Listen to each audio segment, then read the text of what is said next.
Let's discuss an important concept from economics, the Laffer curve.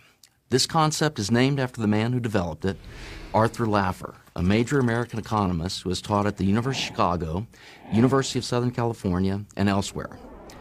The Laffer curve illustrates the two most important things we need to know about taxes: how much money the government can raise from taxes, and at what level of taxation the government might start getting less, not more revenue.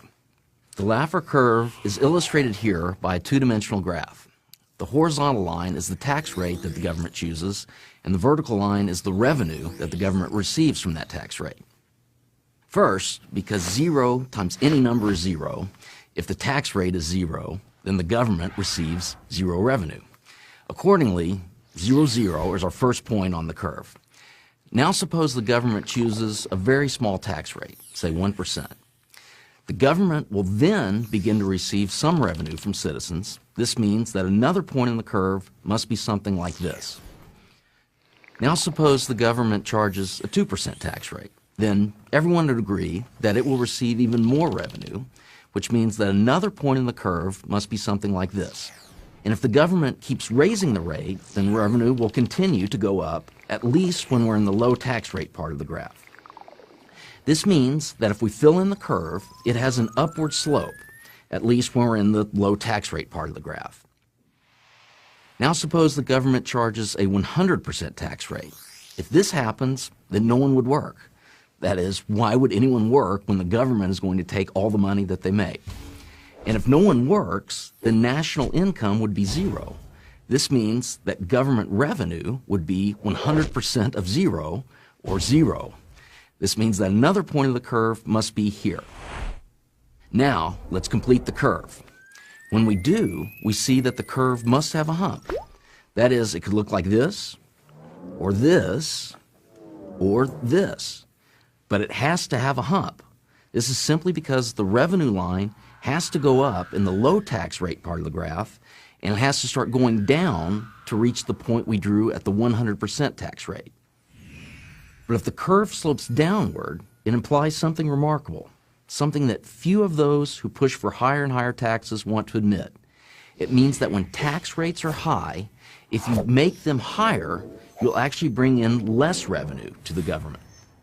This has in fact occurred in practice. For instance, during the Great Depression, when Congress passed the Hawley-Smoot tariff bill, although the bill raised taxes on imported goods, the revenue that came from those taxes actually decreased. A more recent example occurred in the early 1980s. After President Reagan and Congress drastically reduced the tax rates on the rich, the tax revenue that came from the rich actually increased.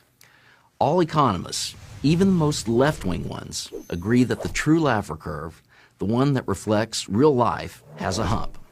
Now, therefore, the curve has a downward sloping part, meaning at some point, tax revenues start going down when you increase rates.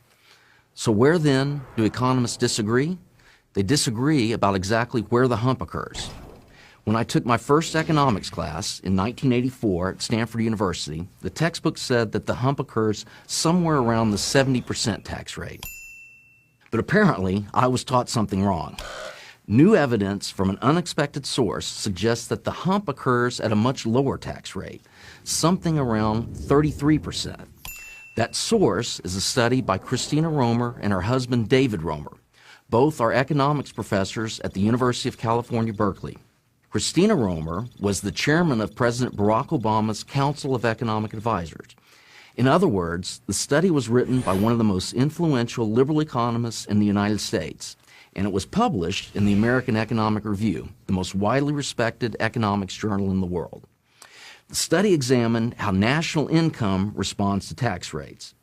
But as far as what concerns us here, the key point is that if you do the math, the results imply that the hump on the Laffer curve occurs where the tax rate is around 33%, much lower than economists previously thought. Let's now put these findings into political terms. They suggest that no matter what your politics, you should not want tax rates to be above 33%. Obviously, conservatives and many moderates think rates should be lower than that, but even if you are an extreme left-winger and your only goal is to make government as big as possible, you should still oppose a tax rate higher than 33%. The reason is that, as the Romer and Romer study suggests, when tax rates go higher than that, the government actually gets less money. Everyone of every political persuasion should pay attention to the Romer and Romer study and its important implications. They suggest that if we decrease tax rates, government revenues might actually rise. I'm Tim Grosclose, professor of political science and economics at UCLA for Prager University. Join Prager University, subscribe to our YouTube channel, and sign up for free at prageru.com.